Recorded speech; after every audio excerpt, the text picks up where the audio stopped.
Welcome to the Jeremy and Andy Welcome. Talk Movies podcast, a special nighttime recording for us. It is. Normally we're Sunday afternoon We are. podcasters, but today we're Sunday evening podcasters, which means I got to take a Sunday afternoon nap. So you're on top of your game tonight. I'm energetic, but Yeah. it probably means my hair is even crazier than usual. So it looks great. Thanks. It looks great. That's one thing I've noticed. Like I run around getting everything, like worried about everything being set up for the Right. podcast, and then we start recording. I'm like, maybe every once in a while I should think about how I look. Just run a comb through it. Listen, I feel like when you look like you and I do, you don't. I mean, are we really that worried about it when we decided to do this podcast? I mean that in the positive. We are like the George Clooney and Brad Pitt of podcasting. Exactly. Yeah. And we'll let the audience decide who's who. Yeah, flip a coin. Flip a coin. So, speaking of George Clooney and Brad Pitt. Yes, finally a new movie. Finally getting to talk about a new movie. Finally getting to talk about this movie, which limited release happened last week, but it came out, of course, for everybody on the streaming platform of Apple TV. Yeah. And, we'll probably rant and rave later about the disappointment that this isn't a theatrical release. But for now, we're just going to focus on We're happy there's a new movie. There's a new movie to watch with two of Hollywood's biggest capital S stars in it, with George Clooney and Brad Pitt. Yeah. And this movie called Wolves, which confuses a lot of people with the title. As a grammarian, I feel like I have to explain to people, yes, it's wolves, not wolves, because it is two lone wolf fixers working together. And so hence the improper grammar of singular wolves made plural. And so, yes, that's exactly what this movie's about. It's a very, very contained story. It's an all in probably 12 hours story. Yeah. It starts one night and ends kind of the next day. And it's about just a situation gone awry in a hotel, two fixers that show up to take care of the problem and then end up having to work together in a world where they work alone and independently, and then just the hijinks that ensue trying to fix this problem. So it's a really simple premise. It's a movie that very much depends on the charisma of these two stars. Yeah. But I will say, I think perfect for these two stars, and I thought they knocked it out of the park. Yeah. Yeah. Yeah. So I'm not going to go out and say, like, great movie. We finally have our great movie of the year. Right. That's not what I'm saying. I actually think I had, for being the fan of the talent in it, as much as I am, I think I had low expectations for this movie. Mm-hmm. It's kind of like, it's going straight to streaming. Maybe it's just not it. And then as I was watching, I was just like, I'm just enjoying this movie. Yeah. This is a pleasant movie. I just enjoy watching Brad Pitt and George Clooney do this shtick together. Yeah. Yeah. Yeah. All right, Andy, I feel like you're about to say the opposite. You did not enjoy this movie. I kind of felt like it was a giant pile of nothing. I kind of did. Now, maybe I'm coming out of the gate a little too hot because be hot, Andy. Well, yes, I enjoyed George Clooney and Brad Pitt in this movie because it's really almost impossible not to enjoy George Clooney and Brad Pitt. But for some reason, it kind of just left me thinking, is this the best use of George Clooney and Brad Pitt at this point? More so George Clooney than Brad Pitt. And I think that just comes from I really like George Clooney. I think George Clooney over the years has given some really great performances. And it's like, obviously the handsome, charming wit and all those things that George Clooney has that reputation of, that is deserved, I think. It's like, I get it. You just want to, I don't know I don't want to put words in George Clooney's mouth. It's like, it's probably just easy for him to just play that part because that's who he is. And like I said, because what was his last, he did that terrible rom-com with Julia Roberts where they were like the divorced couple and then they're Ticket to Paradise, something like that, which was just awful. So I think maybe just coming off of that, it was like, come on, Clooney, because earlier in his career, that dude took some risks and did some strange stuff, and he's collaborated with Soderbergh a few times and he directed, and I don't know. I think I just wanted maybe just more. Other than just, all right, I know these guys are handsome and charming and all that stuff, but the movie itself just kind of felt empty to me. That's a fair criticism. I think it's not like I didn't enjoy it. Yeah. I don't know. It just left me wanting more, not from that story, but from those actors, if that makes any sense at all. Yeah, I think it makes sense. And we're probably both really kind of saying the same thing, but just a flip side, and based on expectations, where I'm like, I kind of expected an empty movie, and I was like, it's gonna drag these actors down, and I was just so happy that I felt like the actors kind of elevated above it. And you're watching going like, these actors are doing this with nothing. Imagine if they had something. Yeah, so it's that's exactly. And so that's. But like I said, not to say that I didn't think they were good. Right. And it's like, they've done the Oceans movies. They've done, what else were they in? Burn After Reading. They've been in they're obviously friends in real life. George Clooney, kind of legendary, like jokester, prankster kind of guy. It's like all that stuff comes out of the screen, I thought, like their chemistry and stuff. But like I said, ultimately, it's just kind of like, okay. They just played a lot of familiar notes to me. And just the very ending of the movie, it was kind of like, all right, like, okay. You guys are so clever, and you're already laying the groundwork for more, which we talked about. I don't remember if it was on camera or off camera. I was like, I read that they're already developing a sequel. Yeah, which does seem wolves. I don't know. Yeah, more wolves. Yeah, maybe wolfen. Wolfen, yeah. Quoting sort of an old Brian Regan bit. Yeah. Yeah.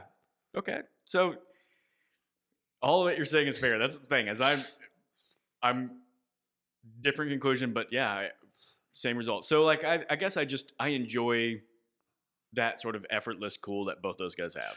And it goes back to my whole thing of like movies I like, smartest guy in the room. Like I kind of just like those guys just being experts and like the conflict of them just like, I've got this cool way of doing things. Well, I've got this cool way of doing things, and them kind of bickering like old frenemies, it's fun. None of that stuff bothered me. I think where I got to started getting these feelings of like, all right, like, the story starts and it kind of, it doesn't waste a lot of time. You're right into it. Kind of in the middle, and especially when they were kind of getting wrapped up, where it was like they were more interested in like, ooh, how are we all intertwined here? And once they started doing that kind of stuff, I don't know, I just kind of lost it a little bit. Yeah. No, there was definitely moments of this movie where I was like, this is a 1 hour premise stretched out to a feature length for sure. Yeah. Even just things like there's the long chase of the kid in his underwear, and I'm like, they're drawing this out because they don't have enough movie. Like they've got to fill time somehow. So long chase. And it's one of those things where it starts out and it's like, okay, that's kind of funny. Like dude's in his underwear, and then you're like, dude's still in his underwear. Yeah. Dude's still in his underwear. I don't, you know what I mean? And maybe it's that kind of stuff. Because at the beginning, I'm like you, like, like, oh man, these guys are so effortlessly cool and stuff like that. And then the story, I felt like, again, not them. I'm not faulting the actors at all. The story, maybe. When you said it best as usual, it's like, this is a 45-minute to an hour long idea. Yeah. I will say we've talked about how Brad Pitt and George Clooney come off great in this movie, despite the material not being anything great. It really does feel like the movie had to be written for them because there's not a movie without them. No, I just can't imagine you cast other people in this, and if you do that, it's what is this movie? Oh yeah. But it's a really small cast. The movie is essentially 3 people with 1 or 2 others sprinkled in like throughout. So there is Amy Ryan at the beginning. She helps get the plot going. But it's mainly just Brad Pitt, George Clooney, and this kid. Yeah. That they're trying to fix the problem with, who's played by Austin Abrams. His name, or in the credits, is literally Kid, so they don't even give him a name. But I actually thought the kid did great. He did. Oh, I did too. I thought he was good. He was perfect for what they needed. This like awkward, like literally everything that Brad Pitt and George Clooney are not. Yeah, exactly. And that stuff worked. And that was what helped propel the last, 15 minutes of material into 45 minutes of movie. Right. No, kudos to him. Really good job. Yeah, I thought he did great. Well, it's just a smart idea too. Like if you've got Clooney and Pitt and you're letting them be like full Clooney and Pitt, you don't need someone trying to compete with that. No. Really, the only way to go, I think, is the opposite. Because it's like, this is a movie of like, hey, George Clooney and Brad Pitt, just be George Clooney and Brad Pitt. To as much of a degree as you can. So yeah, to have someone trying to match that, forget it. Yeah. It's not happening. They're going to get blown off the screen. Yeah. This movie is written and directed by John Watts. It was interesting. I didn't even catch it first. Like I read that, I was like, John Watts, MCU Spider-Man. And then I looked it up and it's like, yeah, he he did all the MCU Spider-Man movies, and it's like that is fascinating when a guy goes from doing those movies, which are, I mean, increasingly obviously up to is it No Way? Which No Way last, Home? No Way Yeah. Home, which is, I mean, he's dealing with a lot. That's a movie where there's a lot going on, a lot of characters, a lot. To go into a movie like this, it has to be kind of intentional, being like, hey, I've done as big a movie as you can do, essentially. Oh, yeah. So let me do something really small and intimate like this movie. It's just, it definitely feels like a choice.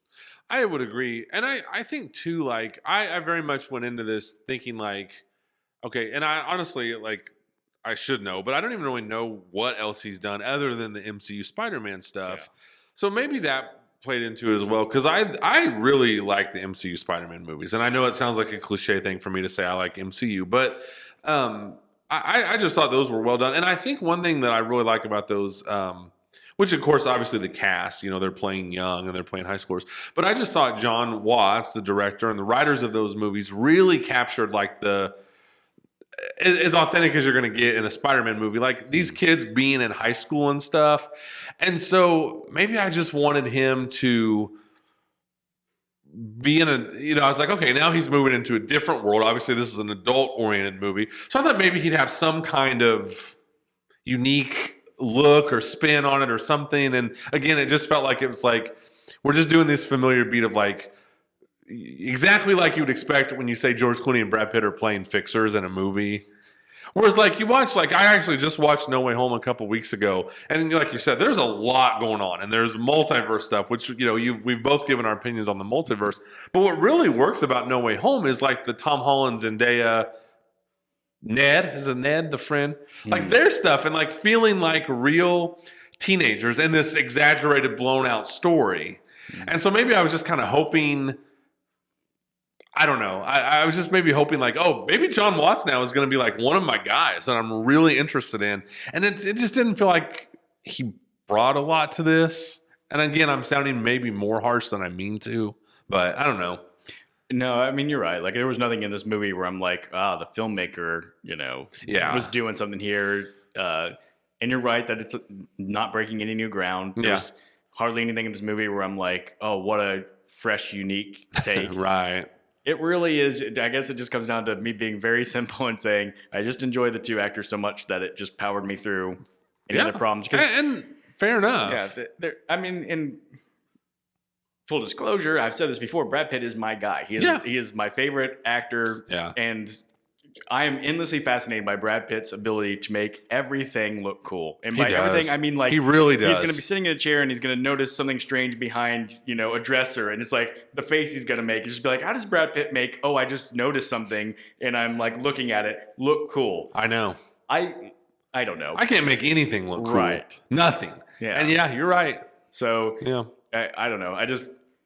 A movie where it's going to be a lot of, hey, Brad, I just need you to have little reactions, little facial expressions, and be cool about it. It just plays to my particular taste and interest. I get it. I totally get it. Yeah. I don't know though that I'll say this. I don't know that I watched it and said, great, they set it up for a sequel. Yeah. Yeah. I don't know. I mean, maybe, but I guess it's just like, I don't know. You just sit there and go, man, like this is the material that you want to leave this world wide open. Like, I don't know. It's just not a world I'm dying to jump back into no matter what. Like I said, I think maybe part of it too, like I just felt like they got a little bit too, I think maybe they thought this idea of like, oh, this is how it's all, like I just think they thought that was maybe a little more clever than it really is. Yeah. I don't know. I really didn't mean to come into this negative. I'm really excited we're doing a new movie. And maybe that's part of it too. I really wanted like, okay, we're doing a new movie after a few weeks. Like, I think two things. One, I'm actually a little excited we're disagreeing because I'm like, we agree too much on this podcast. We do agree all the time. We need to be like, hey, I like this and you didn't, and that's okay. Just to show the people like we're normal guys. Every once in a while, we're going to disagree. Exactly. I think another thing that comes into play with this is the movie that I watched directly after watching Megalopolis. Yeah. And that might just color, things a little rosier. We'll talk more about Megalopolis in a little bit. Yeah. But, we always talk about how context matters and sometimes It does. informs what you do. And, Yeah. and that may have helped me be prepared for liking something else more. Gotcha. I wonder what you're going to say about... There's no telling. There is no telling. It was just such a great movie. I was like, all movies are magical. That's what it was. Yeah. All right. I think maybe the disappointing thing for me about this movie is there's just not going to be a lot to talk about with Wolves. Like I said, it's a very simple, straightforward movie, and there's not a lot to break down and go like, well, this thing or this decision, because no, there's really not. Very straightforward. It is. What was the running time of this movie? It can't have been that long. I've got it pulled up on IMDb. Yeah, I usually have that stuff kind of clocked in my brain, but I don't even... Pulled up here. An hour and 48 minutes. Yeah. But, man, like I said, it felt like they had an hour idea and stretched it out. Yeah. So, yeah. So we both independently decided to sort of come up with our Mount Rushmores for Brad Pitt and George Clooney. Yeah. Just because, again, this is just a showcase for those guys. So it's a type of movie that's going to get you thinking about, like, okay, so what are the best works of these two guys? And, as I said, with Brad Pitt being my guy, and I was thinking about this. I was like, I've got kind of a clear Mount Rushmore of, like, my guys throughout my life, because there's really been, like, 4. Yeah. Brad Pitt's been the longest running, for sure, because it was, like, the first guy that was my guy was Sylvester Stallone. When I was a kid, Rocky, I mean, that's... there's more than Rocky, but that's all it took. That's all you Stallone need. was my guy. Then there was a brief stretch where it was Val Kilmer. Yeah. Tombstone, Ghost in the Darkness. Those movies come out. Then I realized he was the lead in Willow, and I didn't even realize that when I was a kid watching that. And so it was just like, Val's my guy. Then it goes goofy with Sandler. Sandler's my guy for several years, as a teenager. And then it becomes Brad in the late 90s. He's got that great run in the late 90s. And then it's just kind of stayed Brad. Like, nobody else has become... has usurped that position. So those are sort of the 4 distinct guys and that have been my guy, the guy for me throughout my life. So what are your Clooney thoughts? I mean, let's park on Clooney for just a second, because I was thinking back on Clooney. I'll jump in real quick. So I remember, I'm old enough. I remember, Clooney was kind of a nobody. I mean, you look back and he had popped up. He was on Roseanne. He was on the Golden Girls. He did a really bad movie called Revenge of the Killer Tomatoes. Like, he was floundering in Hollywood. And then, if you're not my age, or, if you're my kids' age, like, the TV show ER probably doesn't mean a whole lot to people of a certain age. Right. But ER was this phenomenon. It was huge. It was huge. It was the number 1 show on TV back when that meant something, to be the number 1 show. And that was a stacked cast. It's about this, the ER of a hospital full of good performances, good actors, recognizable faces. And Clooney just stood out. And then all of a sudden it was just this, like, oh, this guy. Like, this guy. And then Clooney just became white hot, like, kind of overnight. And it, like we talk about on here, I very much remember where it was just kind of like, you could tell, like, Hollywood is going to make this happen. Yeah. That's kind of, where I landed with Clooney. And, like, when I was, like, 13, 14 years old watching ER, like, it's like, yeah, this guy's cool. Like, he's this handsome, charming, like, witty, you can tell he was, like, good with the ladies on the show, and stuff. And you're like, like I said, like 14 years old, and you're like, cool. I want to be like that guy. Yeah. So, like, I liked Clooney from that point on. Yeah. Clooney is a guy who, just to piggyback on what you're saying, it was almost like he had to get older to get famous, because he just always had the look of, like, the handsome older guy. Yeah. And I think when he was younger, it was just once he grew into look. it. Like, you look at young George Clooney, you're like, well, that doesn't look right. Yeah. He looks right when he gets to that age, that mid-30s age or something. And that's a great point. And but another thing about ER, like, it was a huge success, but it was also in the era where TV stars and movie stars were 2 distinct things. And it, like, there was a big deal about people, like, making the leap from TV, and, like, especially You Don't Ever Go Back was another thing. So, like, there was a big deal made about Clooney leaving ER and being like, now he's going to do films, and people, like, you said Hollywood trying to make it happen, but there's also plenty of naysayers going, like, that's the big leap. Not everybody makes that leap over that canyon from TV to movies, and he did it successfully. He did. Really successfully. One of the most successful, like, and of course now it's much more common and people go back and forth. But you're right. It was at the that thing. day and age. And it was like, it was so openly talked about, and, like, and even Clooney himself is like, yeah, this is what I'm doing. I'm trying to make the leap from TV to movies. Yeah. And you're right. Back then, it was a big deal. Yeah. And you didn't have, there wasn't really prestige TV back then. Right. Yeah. So it was just a different era. Yeah, and Clooney was this just star. Yeah. Because even as celebrated as ER was, people weren't like, so yes, these people are going to be our next movie stars. No, it was like, it was still a big deal to TV go from, stars. Yeah. It was two very separate categories. Yeah. Yep. But even then, I'll say Clooney actually took a while to grow on me. Really? And I don't know why. I think just when I first saw him, I was just like, this guy, like I think it was, he is so charismatic. There was a part of me that was like, screw this guy. Like he's handsome and charismatic. Big deal. Yeah, it's kind of natural to like, you don't like the guy who's super handsome and funny and charming and all the things. And, it's funny because like one of the first movies I saw him in was Out of Sight. And I think that I spent the whole movie going like, I don't like this guy, and like now I look back at him like, I love Out of Sight. He's great in Out of Sight. Mm-hmm. I love that guy. I think what it took was me seeing him actually like playing some different roles. Yeah. Where I was like reluctantly like, okay, this guy's good. Like, he's more than just handsome, charming guy. And then once I accepted that, I could appreciate the roles where he is handsome, charming guy more because there's more depth to him than that. And of course, it also probably doesn't help that one of the other first things I ever saw him in was Batman and Robin, which is an all-time dumpster fire of a movie. Oh, gosh. Yeah. It's amazing that didn't kill his career dead. Yeah, because it was early in that movie transition. But it was early, and that is, you're right, dumpster fire indeed. Yeah.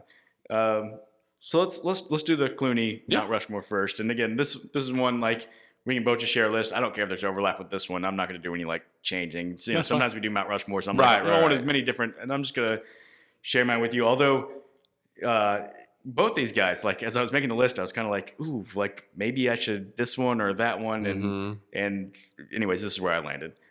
So the four I've got for George Clooney are Ocean's 11, Oh Brother, Where Art Thou, which is maybe the first movie that really made me start swinging towards Clooney. Fantastic Mr. Fox, which of course he's just a voice in, but like perfect voice casting. He's really good in that. He's really great. And then the fourth spot, I'm going to be honest, I was juggling between three different movies.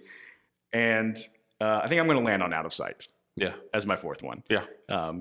The other one that I was considering is, well, actually, you know what? Let's just have you share your list and then number one for me is Out of Sight. Okay. Out of Sight is one of my favorite movies. Yeah. And sorry, I just want to say real quickly that mine were not in any particular order. So when I said four, I'm just saying, like, if I was going to play, like, to me, Out of Sight is Clooney at his best. Okay.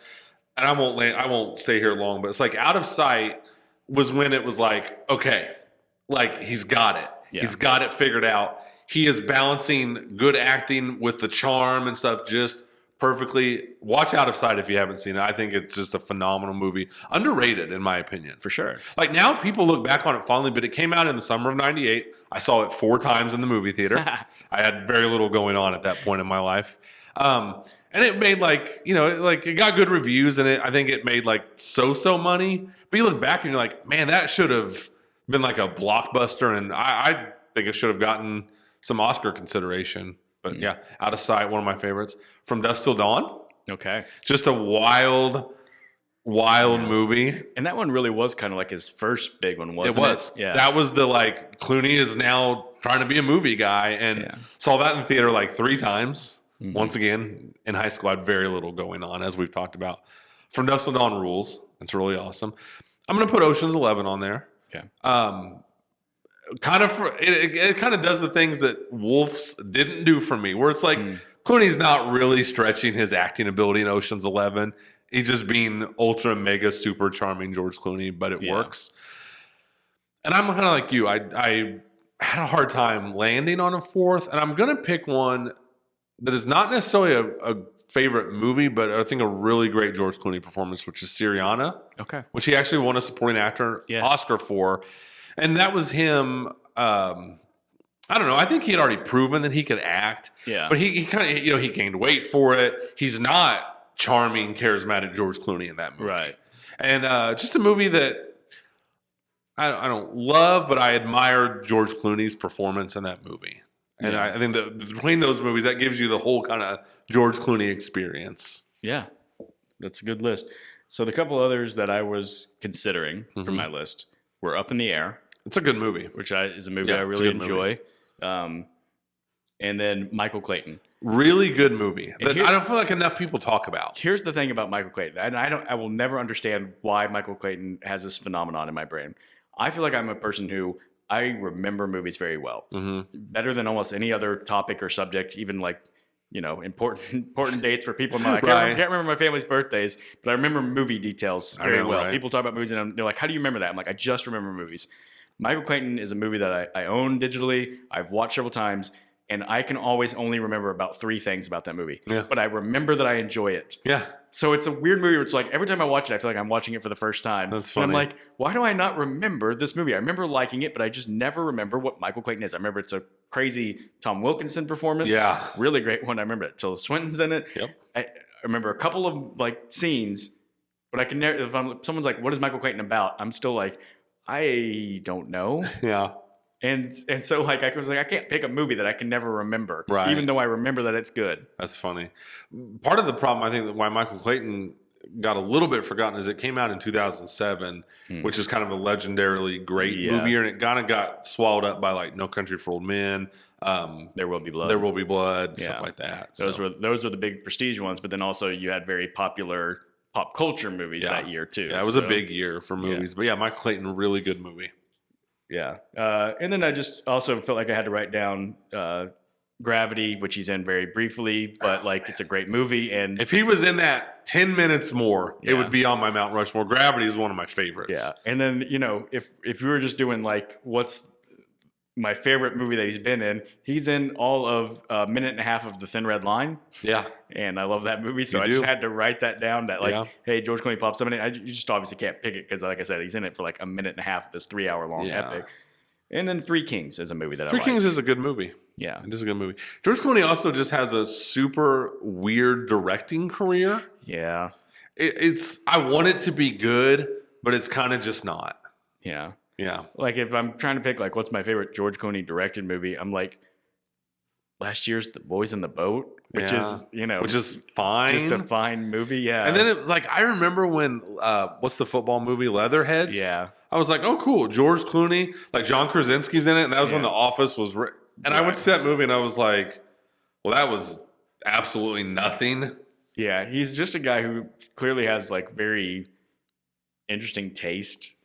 Like, he's definitely got like this weird, like very classic taste or something. Yeah. To me, always comes across a little boring. Yeah. Yeah. Like what is the one he did about the Gong Show and with Sam Rockwell, and it's like he was hosting this show, but it was also like supposedly an assassin, and it's a really strange movie. And Clooney directed that. Is it like Good Night and Good Luck, or am I combining movies? You might be combining movies. I might be. I'm. Yeah, I know. It's just a weird directing IMDb. It very much is. Yeah. He did Monuments Men, which one of the most boring movies I've ever seen. I actually never watched it because that's all I heard. Like I literally didn't hear one good thing about that movie, and I was just so disappointed. And it's like Clooney, Damon, John Goodman, Bill Murray. Yeah, it's weird. My dad and I went to see that, and we laughed. And we're like, that may have been the most nothing movie of all time. Yeah, yeah. So, but I do like Clooney. Yeah, yeah. And like I said, amazingly, the dude had a career after Batman and Robin. Yeah. And I'm not even being sarcastic. Like, that would have sunk a lot of people's careers, and they would have never recovered. Right. And probably the reason that he was able to recover is he's got that thing that every great like movie star who's going to last has to have, and that's a good sense of humor about himself. Oh, yeah. He'll openly make fun of it. Yeah. Doesn't have a hard time being like, yeah, that was a bad movie, and I was bad in it. And he doesn't in a way and that he just makes you go at like, yeah, by laughing at it, you go, this guy's... Yeah, it's the opposite of what Dakota Johnson did with Madam Web, where she was condescending and like just badmouthed the movie and the stuff. Kind of like, threw the blame on it. I was above this, and Clooney was just like, you know what? I took the paycheck and it sucked, and it's crazy. Like, so Batman and Robin is summer of '97. Out of Sight is summer of '98. It's amazing that like in 1 year he was just in one of the all-time worst movies, and then. I'm not going to say Out of Sight's one of the all-time best movies, but just this incredible movie and an incredible star-making performance, and just one summer apart from each other. Yeah. Yeah. That's a good call. All right. Let's do the Brad Pitt Mount Rushmore. I'm gonna let you go first on this one. Okay. Yeah. This is in no order. Okay. No order. 7.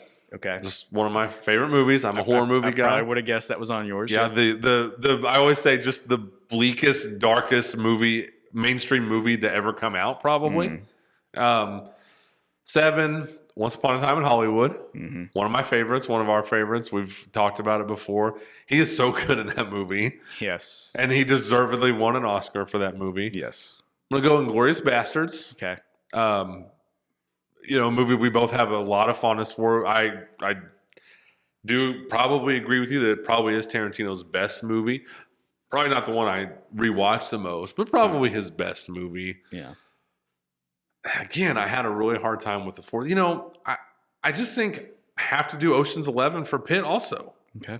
Because it's the same thing like that I said about Clooney. It's like it's what didn't work in Wolves worked in Ocean's 11. It's not really Brad Pitt stretching his acting capabilities, but it was, and I guess it was the first time really you were seeing Pitt and Clooney together. It's like, oh my gosh, like these guys just being so charming and funny together. Yeah, it's them turning up the charm to 11. It is. And in 2001, and it worked. And I like Steven Soderbergh, who directed it. And I go back to Ocean's 11 a lot. It's still a really enjoyable movie. It's such a fun movie. It's a fun movie. Yeah. All right. So I also had Once Upon a Time in Hollywood. Yeah, I figured. There's nothing more to say about it. Talk about the effortless, cool thing. Oh my gosh. Pitt, and that scene, that climactic scene with the Manson family, Pitt is just on fire in that scene. Yes. He is on fire. Yeah. And then I have Fight Club. Yeah. It's just teenage me wouldn't allow me not to put that on my Mount Rushmore. Moneyball. Oh, yeah. Which I think is... He's so good in Moneyball. Yeah, like that's another movie where I love that movie and I just go like, I don't know why, like, other than Pitt just pulls it off. Oh my gosh. I mean, I think at some point we talked about this. He makes that scene, he makes talking on the phone so entertaining in that movie. Yeah. And of course, I mean, not to take credit away from the great script and the directing and all that, but I just mean to say, like, it's a very talky movie about baseball, which even though I think of myself as a sports person, I don't care about baseball. Yeah. And so I watch and be like, but I could watch Brad Pitt playing this character talking about baseball all day. He's so good in that movie. Good. And then my 4th one was really hard because I just had so many things I could have chosen. And in the end, I was like, I'm going to go with my heart. One of them that I've watched a lot more than other ones and probably isn't a great movie, but I love it, is Troy. Yeah. Because I love the movie Troy. Loved him as Achilles in that. And so I'm just going to run through some of the other ones I considered because, again, a lot of choices. I strongly considered The Assassination of Jesse James by the Coward Robert Ford. It's a really good movie. I think if I was choosing like best performances by Brad, that would be on the Mount Rushmore. It's a really good movie. Snatch, if I was choosing the most fun performances. He's off the rails in that movie. Snatch. Of course, I did strongly consider Inglourious Bastards. I basically only kept it off because I already had Once Upon a Time, and I just thought, I don't know, maybe I don't need two Tarantinos, even though like there's no rule against it. 12 Monkeys we talked about last week. He's really great supporting role. I had 7, of course, I considered. Ocean's 11 I considered. Mr. and Mrs. Smith, which is not a great movie. I just think it's he's so much fun in it. It's a lot of fun. It's another one where I'm like, it's more fun because it's Brad Pitt. Like, I don't know who else could have made that movie so fun. It's a really fun movie. Fury. It's a good movie. And then The Big Short. Yeah. But his part just isn't very big in that one. That's sort of like Clooney and Gravity type thing. Like, Pitt wasn't the reason the movie worked, and it wasn't a very big part. But he pops up and he's really good in it. Good movie. Babylon, actually, like, I still don't even really know what I think about the movie Babylon, but I think Pitt is actually really good in it. Yeah, I would agree with that. And I had to write down Bullet Train. Because that's another one. That's a wild movie. It's a wild, goofy movie. It's not a great movie, but that's a movie I could see myself watching 10 times throughout the course of my life. Because it's like, it's a fun movie. Throw it on. It's being fun and funny. And he is. And then the last one I wrote down, which is probably divisive, is Meet Joe Black. But I have a soft spot in my heart for Meet Joe Black. Yeah.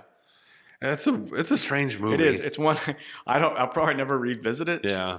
Because it's long and slow, but like overly kind of sappy. Yeah, it's very sappy. But I just, in my mind, for some reason, I just enjoy Brad Pitt just being very kind of weirdly stoic and chilly, playing death, embodying a guy. Literally, yeah.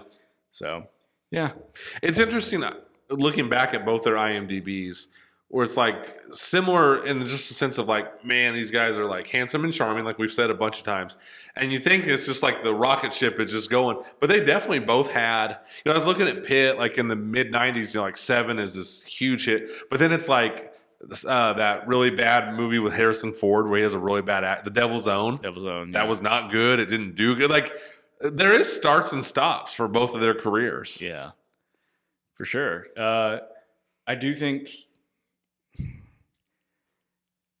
both of them are like still a term from Moneyball. Since we're talking about Moneyball, they talk about the 5-star player. It's the player who can like do 5 different things. It's like you can catch, you can throw, you can hit, you can hit for power. It's whatever the 5 things are, the 5 tools.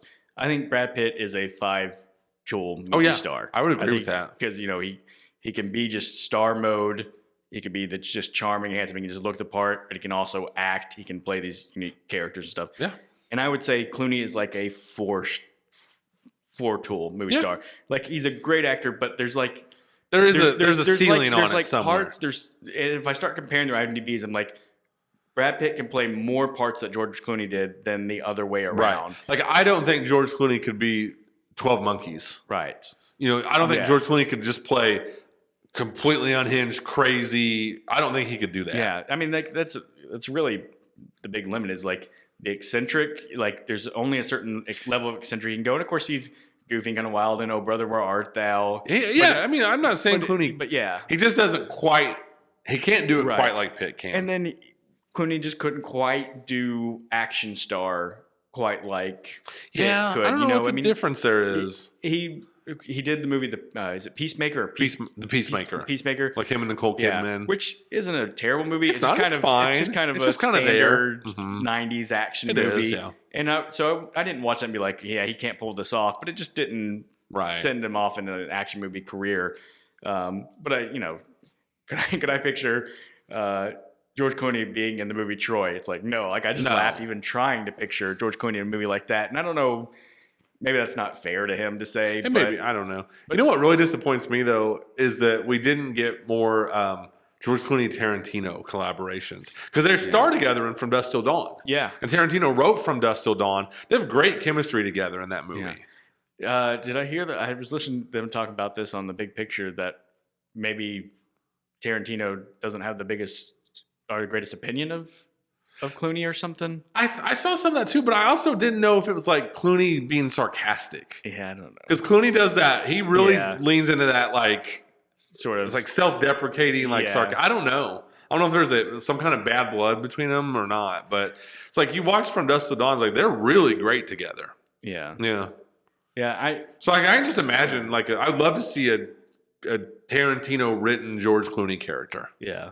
It's sad to think that we're only getting one more Tarantino though, so we're running out of opportunities. There's a lot of people that I'm like, I'd like to see work with, I'd like to see Cruise work with Tarantino. And that was supposed to happen when he was going to do The Critic, and then So I don't know. Maybe a lot of these will happen. Yeah. I'm still holding out hope that Tarantino goes back on his word, and they do all the time. Yeah. I will say though too, just I know we've hammered this point home, but it's like looking at both of their IMDb's, like these guys have been making good movies for a really long time now. Yes. Like I was like, I guess I knew this, but it's like when you look at it, it's like, golly, From Dusk Till Dawn was 1996. Yeah. Like I saw that when I was 16 years old. Actually, I was 15. I hadn't even turned 16 yet because it was like early 96. And here I am at 44, still watching George Clooney movies. Yeah. Like, that's impressive.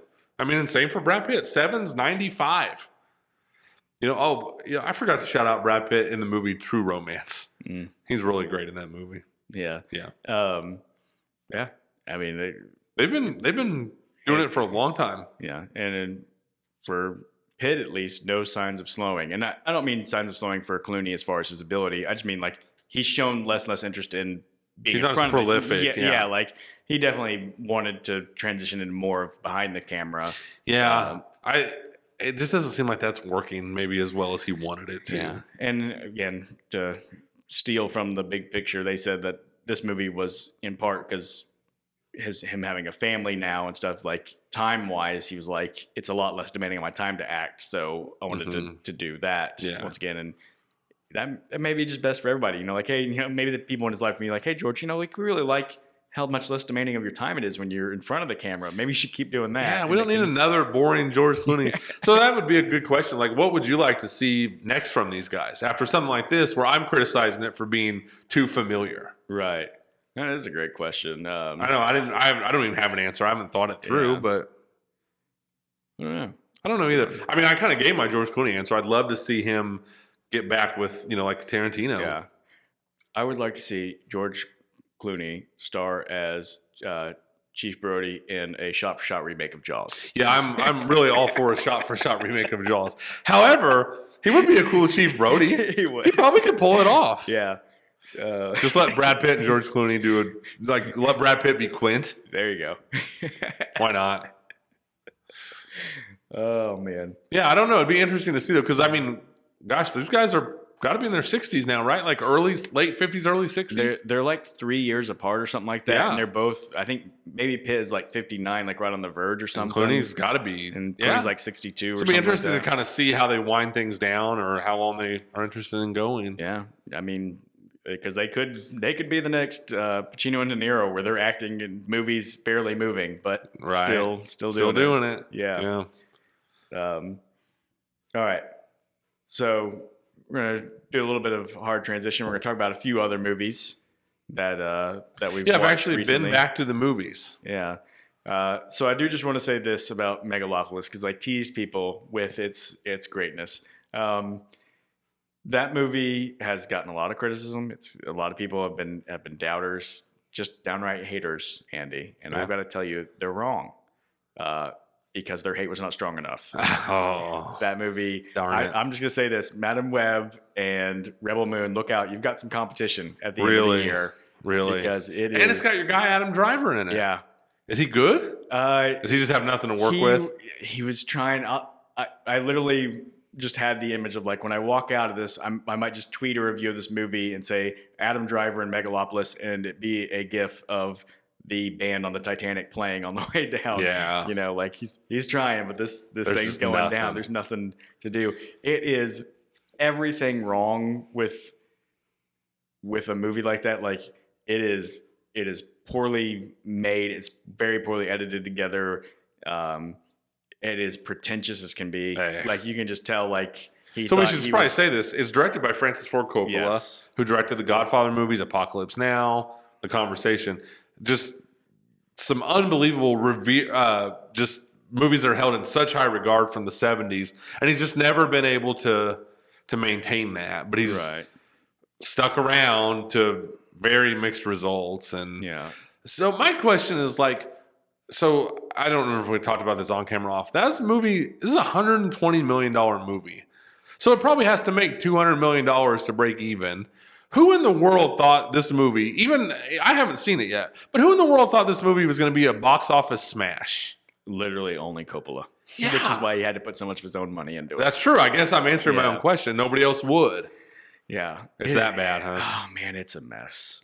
It is. It's long. It's boring. It's such a bummer when you see someone, The Godfather is, probably my top 3 of favorite movies all time. I think it's probably the greatest movie ever made. It is wild to think that somebody who was so influential, who so many, aspiring filmmakers look up to, probably rip off. Like, he's the type of person that film students will basically just probably, copy his style and make their own version of a Francis Ford Coppola. For him to make this movie, because this movie felt to me like a really high budget, ambitious student project where a student was like, I've got all the ideas, man, but all they're really doing is just stealing from their favorite stuff and then making this jumbled mess. What a bummer. It's incoherent is what it is. It's incoherent in a way that some people that I think are good actors look really bad in it. Yeah. And it's too bad. Because there's other names in it, isn't it? It's a big cast. Yeah. It's a lot of recognizable faces. What are a couple more names? So, gosh, I didn't want to have to say his name because I'm never going to say it right, but it's the guy who's from Breaking Bad and Better Call Saul. Oh, yeah. Juan Carlo Esposito. He plays the mayor in it. He's one who comes across really bad, in my opinion. And I'm like, I think he's a really good actor. Yeah. And he just who's the female main star in that? It's I'm gonna blank on her name. She's played in The Killer, the John Woo movie, just a couple months ago, and she's from Game of Thrones. She's kind of a rising actress. But some other people that are in it, Shia LaBeouf is in it quite a bit, and he's playing sort of the one of the foils of the movie. But you could tell he's trying. Coppola's trying very much to make this big Shakespearean type thing. You could tell. I mean, of course, at one point, Adam Driver gives a whole Shakespearean monologue, like just quoting Shakespeare. But LaBeouf is doing the most in this movie. He is going big, and it is rough. Aubrey Plaza's in it. I thought she popped up in it. Is she good? Is she? No, I mean, like, she's weird. Again, I feel bad saying they're bad because I feel like probably these people were trying their best to do what the page called for, right? And so like they're going for it. When you think of someone like Aubrey Plaza, who it's like, I get to be in a Francis Ford Coppola movie. Yeah. I mean, I don't blame him for signing on. Yeah. You know, and the really sad thing is because this movie's going to lose $150 million. It might be his last movie ever. Yeah. I mean, the dude's old. Yeah. Godfather's 1972. I mean, yeah. I'm not exaggerating when I say this is going to be a well over $100 million loss of a movie. So this may be it. I think it's a real bummer to think. A real bummer. But, and then this is probably a subject for another conversation. They really need to get budgets of movies under control. Yes. They are out of control. And that's all I'm going to say, because I feel like that could be a whole separate podcast. Yeah. Yeah. I think you're right. All right. We won't throw any more dirt on Coppola's grave, but I wanted to be surprised. And the only other thing I thought is, if it's bad, I hope it's at least like entertaining bad, but it was just bad. Yeah. All right. It's a bummer. I'm still might have to go see it. Yeah.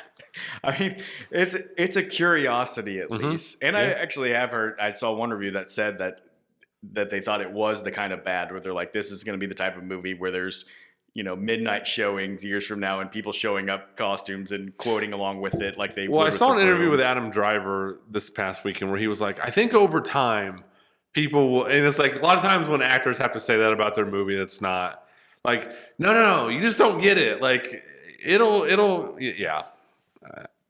Yeah. Okay. Another movie that I saw this weekend was The Wild Robot. Yeah. Which did really well. Animated release did really well. And I'm going to be honest, I thought that was okay. That was my big takeaway from it. I'm not going to spend a lot of time talking about it. Some cool animation. I mean, like, it's kind of exactly what I thought. I know I'm the weirdo on this, but honestly, a movie like that, I always just wish they just didn't make the animal characters talk. Like, I think it would have been a fascinating movie. The robot could have talked, but if they just made this robot who landed in nature and just interacted with it, I think it would have been more interesting. But then I'm probably the only weirdo because it's a kids movie and kids want to hear the animals talk. But I literally didn't even know anything about this movie until like 4 days ago, and it did made like $35 million this weekend. Yeah. I mean, it looks like a really well made animated movie. Like looks like $1 million. Like cool. I mean, sure it's probably $100 million movie, but I'm sure. But yeah, it's. Sometimes I watch kid movies and I'm like, you know what? For a kids movie, that was a really good movie. Like, no, I'm not anti-kid. I mean, we talked about it. Like, we like Zootopia. Yeah. I like Frozen. I like the movie Up. I like Toy Story 1, 2, and 3. Like, but that was a kids movie that I watched and I went like, okay, it's fine. Yeah. But that's probably where I end with that one. Yeah. Yeah. Trying to think. I watched. There's something else I feel like I had to bring up before the last thing I needed to bring up. Yeah. I have one last thing at the end. Okay. But man, I'm just blank. Oh, I watched a Prime movie called Killer Heat yesterday. It has Joseph Gordon-Levitt in it. It's a new movie, and he plays this like private detective in Greece investigating. Yeah, and it's got Shailene Woodley. Shailene. Yeah. And then it's got she's been good Richard Madden, who's from Game of Thrones and The Bodyguard and some other things. It was not a great movie. It was not a good movie. It was another one that was like, I think that Joseph Gordon-Levitt is a good actor. And I was watching this being like, I don't know if it's just the material or what, but like he's just not coming across great in this movie. And it's a lot of cliche stuff. You know, it's the typical like voiceover PI. He's wearing a fedora. Like I knew it was going to be a long night. Haunted past. You know, like it Yeah. was just everything about it was like. Again, sometimes you watch it and you go like, this just feels like a film school thing. And I think I say this like, it sounds so critical, but I just think back. I've admitted this before. When I wrote a movie, fresh out of college, wrote a screenplay, and I talk about it being terrible. It's because I look back and I go, all I was doing was aping all my favorite other movies and stealing stuff. Right. And there was nothing like original. Great, you know, like if it's original, it's just because it blended original. Like, and that's what I hate about it. And that's why I look back at some of these movies I watch and go like, they did, you know, and I feel the same way about it. I go, that's what they did. They just aped everything that they liked from previous movies. And it's not always young people that do it. Just, you know, old people do it too. I don't know who wrote and directed that movie, but I just watch it and go like, this is somebody who's just like, I really like those old, you know, PI movies. So I'm going to make one. Just made one that felt like, it was almost comical at times, like how cheesy it felt like. It's too bad. Yeah. Joseph Gordon-Levitt in the right movie is good. Yeah. Like he's really good in Inception. I think he's good in The Dark Knight Rises. Yeah. And I thought about that. I was literally sitting there thinking like that's why people like Nolan are so famous, because they can because you realize when you see an actor like Joseph Gordon-Levitt and you go, when he's in lesser hands, he's not that great. And it looks bad, you know, and like I don't think it's his fault. I don't think he suddenly forgot how to act. Right. But when you have good material and a director who knows what he's doing, you get rise to see how up to the good material. He is. And you're like, oh, look at Levitt. Like, being great. Yep. Yeah. Goodness gracious. Yeah. It's a little sad. Have you watched anything that we haven't talked about? So I did see Never Let Go. Never Let Go. Okay. With Halle Berry. Yes. I liked it. Good. Yeah. It's another one that I feel like kind of this whole episode, it's like, I don't really have a ton to say about it. Like, it was good. I liked it. Like, it wasn't great. It's not, you know, like, to me, like, you know, it's not Long Legs. It's not Cuckoo. Some of these movies I really liked this summer or this year.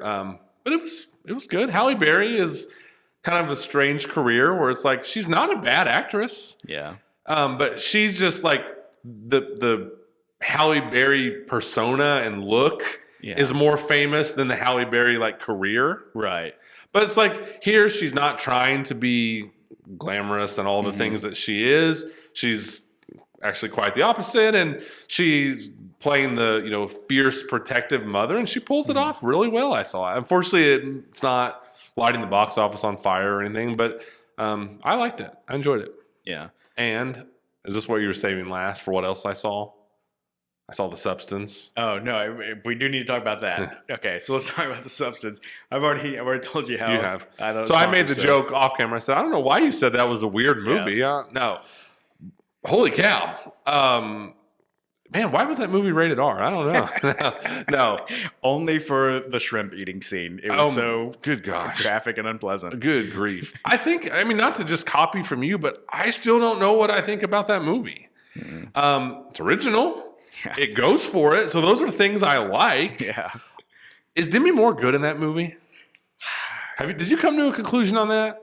Because I remember a few months ago reading about that movie. It premiered at like one of the film festivals, and they were like, Demi Moore proves that she can act, and she's and I'm like, is she? See, the thing is, like, really, it's not a bad performance from nobody Demi was Moore. asked to do anything that special because everybody was purposefully like very one note in the movie. Mm-hmm. And so, like, I watch and go, like, I wouldn't be surprised if Demi Moore gets a nomination for Best Actress. That wouldn't surprise me, and I actually wouldn't even be that upset. But yeah, I'm not like. And I think maybe more, it's like maybe this was said, but it's like maybe more like I applaud her for doing what she does in this movie at her age. It's a brave performance. It is. And I'm not going to deny that. And there's something to be said about those brave type of performances. But yeah, I mean, it was a lot to process. Maybe a movie that would be worth seeing again. Yeah. I'm not trying to cop out here, but I think it's really hard to form an opinion on that movie from one viewing. Yeah.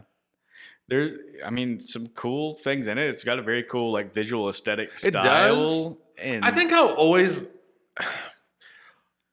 don't want to sound hypocritical because I like some movies that go to extremes and stuff. But there's some, and I don't even know what the difference is. There's something, like you said, some of these scenes that are just very unpleasant and uncomfortable. there's always going to be that thing of like, is this serving the story, or are you just trying to push the envelope and see what you can throw up on film? And sometimes the uncomfortable just carries on too long, and you're like, can we just and it's like you're sitting there in your mind going, I guess maybe the point is they are trying to make me feel uncomfortable, but ultimately, like, do I want to leave a movie where my overwhelming feeling was just uncomfortableness? Right. So, not a movie I regret seeing.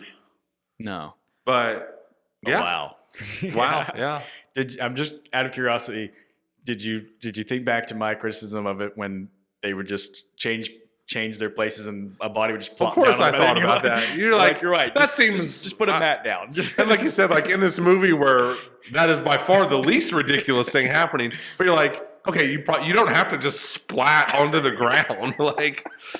Like you just imagine like the camera pans over and there's just some guy with a mattress. Like, man, I would have gladly thrown this down. Yeah, right. Yeah. No, it was something. I mean, I don't know. I don't think it was a bad movie. It's not going to be on my worst movie of the year list. No. But, it wasn't like oh man, that movie really connected with me. Yeah. Yeah. All right. So the last thing I wanted to talk about, I'm intrigued, is a movie that came out 10 years ago. Okay. But you brought up recently and said I should watch it. I watched It Follows. Oh my gosh. I love when you do this. So you're so nice to me. And you were right. I really enjoyed the movie. It is a wonderfully atmospheric movie. That's all it is. It's got a great visual style for a movie that I don't think had a very big budget. It looks great. It's one of those movies that as I'm watching, I'm just like, yeah, this whoever filmed this movie had a great visual style and idea in his mind. It's consistent throughout. And I don't know. I'm a sucker for the type of sort of synthy score that they have. Dude, the score is so good in that movie. Yeah, just so the whole time I was just like, whatever this movie is, I'm kind of in on the vibe. It's a vibe and atmosphere movie, and it's not to compare it to The Substance, but it's like It Follows is a wild idea. Yeah, but I guess maybe the difference, something like The Substance, which is a wild idea, but it's just so off the rails. It Follows is a wild idea, but it still feels like it plays by a set of rules. Yeah, it feels like a supernatural thing that takes place mostly in a realistic world. Yeah. Where that was the thing I was most pleased about, I think, is that for most of the movie I was like, oh good, I'm accepting that the characters are behaving this way. Mm-hmm. Yeah. It still has a couple of, horror movie cliches and moments where, I mean, it's 10-year-old movie, so I think I can spoil things. But at the end, when they're at that pool and they finally, the guy shoots the entity and she gets out of the pool and he's like, she's the only one that can see it. So he's like, do you see it? Where is it? Is it still there? Let me lean and my head down. She's just breathing and she can't answer it. I'm like, just freaking answer. Just say the words. And any real person is just going to say the words. Yes, no, I either see it or don't. But instead, you got to do the horror movie thing, not saying anything. Yeah. Like you said, creeping up and putting her face dude, right stand by up it. and look from as far away. Yeah. Whereas that moment, I'm like, am I not enjoying the movie because no, I'm not saying that, but it's just it's frustrating. There's those moments in horror movies where you're like, please stop doing what you're doing. I will say though, it's just as a counter argument, not against you, but it's I also like that movie too. It's just a smartly written movie where it's so if you're the main girl, the Micah or Mika Monroe, I never landed on exactly what her name is, but it's so when they go to the beach or the little lakefront or whatever, which is a really cool scene because you see the girl walking up and you think it's just the girl walking up and then the actual girl is just floating in the lake. Yeah. Did you clock that? Yeah. That's really cool. But it's I love it. She just gets in the car and she's gone. Yeah. And she just leaves her friends. Yeah, that's probably what you would do. So there's a lot of stuff that's well, this is what you would do. But I'm so glad you watched it. Did you clock what I was saying where it's kind of very ambiguous about the time and place, and sometimes the clothing or the vehicles don't match, and she's swimming in a pool, but they very much lead you to believe that movie is taking place in the chilly fall. Yeah. They don't use cell phones, but it's still kind of it's, and that doesn't bother me because it was intentional, right? And it's a movie too, very ambiguous ending. Yes. But it very much feels like it fits the movie. Yeah. Well, and there's a lot of ambiguous scenes too. There's tons. There's tons of things that happen where you're like, Well, so what was, supposed to happen that? There's the scene where she's walking out to like the lake or the water where there's people out on the boat and she starts to undress and starts to walk in the water. We never and you're like, so what happened? And it just doesn't pay off. You just have to wonder. You have to wonder. I mean, clearly you're kind of the natural inclination is to think she probably slept with one of those people, but you don't know. Well, and then if she did, the entity must have killed that person pretty quickly because it's back on her pretty quickly, and she just never says anything. Also, some really, really great scares in that movie, I think, or maybe not even scares, but just creepiness. There's a lot of good creepiness. I'm thinking really specifically of when the entity is taking the form of the really tall guy who kind of ducks through the doorway. Mm-hmm. I remember the first time I saw that legitimately, I was like, oh man, that almost like took my breath away. Because it's not even made to be like a jump scare necessarily. It's just like, oh my gosh. Yeah.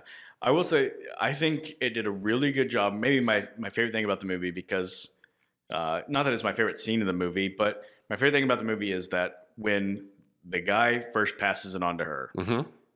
and then drugs her, ties her to a chair. Like, at first, it's rough. But the fact that he just explains it all out to her, because my thought was, I knew the premise of the movie, and I was like, how is it going to be conveyed to me? How long is it going to drag out for her to naturally like figure all of this out? And I'm going to spend way too much time like with her trying to like make sense of this weird, bizarre thing. They just cut right to the chase. They sped it all up, and I'm like, thank goodness I didn't have to spend like 45 minutes of the movie with her like, I feel like I'm being followed, and I'm slowly getting paranoid, and like that. No, yes. I bet you 10 or 12 minutes into that movie, that guy's explaining this to her. Yeah, like that. Yeah. Could have. I like the director is just like, so this is a cool premise and stuff. I'm also just going to make it super uncomfortable because sometimes the person following is just going to be like an old naked lady who's urinating all over herself. Like it's a wild movie. It is. I'm so glad you watched it. Thank you. Yeah. I'm glad you recommended it. Yeah, and it's a cool movie. It's a movie I'd only ever heard good things about, and I even when it came out, even not being a horror guy, because I'd heard good things, I was like, maybe I should check this out, and then just for whatever reason didn't. It didn't. So right. You saying that was like, I do need to fix that. I need to fill that void in my movie watching experience. Well, like I said, if we were doing this podcast the year that movie came out, I can promise you it would have been on my top 5 of the year. Yeah. Just simply because of its originality and awesome score. I'm glad you clocked that. I do think it's interesting going back and watching the video. I was like, I had a hard time realizing, like, it's like, man, this was 10 years ago that the lead actress basically, like, it's not that she hasn't worked. She's worked, her IMDb is full, but nothing that I've really like seen up until Long Legs. I know. Like, it's like 10 years between that and Long Legs. Although actually 2 years later was the only other thing I've seen her in, which is Independence Day Resurgence. So maybe that's why, because that didn't do anybody any favors for their career. No, not at all. It's just wild that she has these two, I think, are both going to be considered iconic films in the genre, 10 years apart. And clearly, like, she clearly has some kind of good taste to latch onto these two movies, because these are two excellent horror movies, but not your conventional, it's not Friday the 13th. It's not, I mean, these are weird and eccentric movies. Yeah. And she pulls off this, like, she's got some similarities in both movies. Like, she can play a little strange. She's a little more like fragile or something. She doesn't seem like the typical actress who's like, I'm going to play the damsel. Like, she's got a little different. She does, and neither part is meant to make her be overly likable. Right. Like, and it's not to say that she's unlikable. Right. But she's just not. It's not like, oh, you're just the sweet, innocent. Right. She's not meant to be that way in either movie, and she pulls that off really well. Yeah, she does. Without making you like actively root against the character, where you're just like, I hate this character. Like, get her. Yeah. It's like she's likable, but she's not meant to be like the sweet, innocent, likable. Right. So kudos to her. Yeah, she would have been a really interesting one. I'm thinking about, like, if we had done our buying stock in them back after this had come out, I bet we both would have been like, I'm buying stock in her. She's going to be big. And then, like I said, now knowing, like, it didn't really happen. But then Long Legs comes out, and it makes you go like, okay, so do I buy stock in her now? But I know, we're right? Going to have another 10-year gap, and then maybe she'll do another great one. Like, it's a slow return on investment. Right. Had you bought the stock in 2014. Right. Yeah. But also, I just wouldn't be surprised if maybe it is just like sort of start and then sputter, and then now it's actually going to pick up. Well, interesting. They're doing an It Follows sequel. Are they? Called They Follow. Interesting. Which I'm very skeptical about, but willing to give a shot. Yeah. She's back for it. Is she in it? She is, and the same director and writer. Okay. So cautiously optimistic. Yeah. Yeah. I can already tell you I would much prefer a world where they're just like, that's just a one and done. Yeah. But not to say I won't give it a shot. Yeah. Yeah, it'd be interesting to see how, because I'm thinking of how would you make a sequel to that, especially after all this time passed. Yeah. Surely it's just her like, I haven't stopped moving in 10 years. I was gonna say, my only guess is like, it can't be her as the main character. She's got to be like the old, you know, like this happened to me. Like they did with the Scream reboot where Nev Campbell comes back, but hey, it's kind of a new I've been through this. Yes. Let me help you. Yeah, exactly. You would think so. So we'll see. Yeah. Yeah. Interesting. Super glad you watched it, though. Yeah, I'm glad I watched it too. Yeah. So, thanks for the recommendation. That's what we try to do here for other people too. For other people, if you haven't watched It Follows, watch it. It's a good movie. If it is. Yeah. If you haven't watched Megalopolis, maybe don't. Don't. If you're easily offended or squeamish, do not watch The Substance. No. If you don't want to see about everything you can possibly see up on screen, do not watch The Substance. Yeah. Man. What a strange year for Margaret Qualley. Yeah, is that her pronounced name? I think that's it. Yeah, I mean, because she did Driveway Dolls, which I thought was terrible. It bombed. Yeah, she did Kinds of Kindness, which I thought was terrible. And she did The Substance, which I'm still undecided on. But as I'm looking at it, it's 3 big swings. It is. And when you look at like... She's not playing it safe. Yeah, when you look at Driveway Dolls, like, well, she went to work with a Coen brother. Yeah. And Kinds of Kindness, Yorgos Lanthimos, who was coming off of Poor Things. And of course, she had a brief part in Poor Things too, but expanded part in this one. And then The Substance, which is a big swing. Which she's trying. She is. Yeah, I really don't fault her. Yeah. Yeah. But at the same time, it's kind of like, is she gonna make any good movies? Good movies. And again, maybe The Substance is, but man, it's another one where I'm like, tough sell for her. Like, hey, we need you to come back to this movie. Oh, what am I going to do in the movie? You're going to be ogled for the whole movie. Yeah. Like, you're just literally going to play somebody who is objectified for the entire movie. Yeah. I don't think I'll ever land on that being like a really good movie. Yeah. Yeah. Yeah. Next week, new big movie is Joker, Folie à Deux. And I suppose that'll be a movie for us to watch and discuss. It probably will be. I'll say right now that movie is going to have to win me over though. Yeah, because I'm very just so about Joker. Yeah, I have not watched Joker since I saw it in theaters. I haven't either. It's the type of thing I normally do is like, okay, sequel's coming out, we're going to talk about it. Let me rewatch the original before I watch the sequel, and I just don't know if I'm going to be able to like make yourself. Yeah, it's like. I don't know. I also heard somewhere they said that Joker Folie à Deux it's darker than the original. And I'm like, good. I'm like, well, good. Great. Because the first one was just too feel good. Yeah, it just was such a bright, sunny, feel good movie. Yeah. I'm so glad they're willing to go dark. Yes.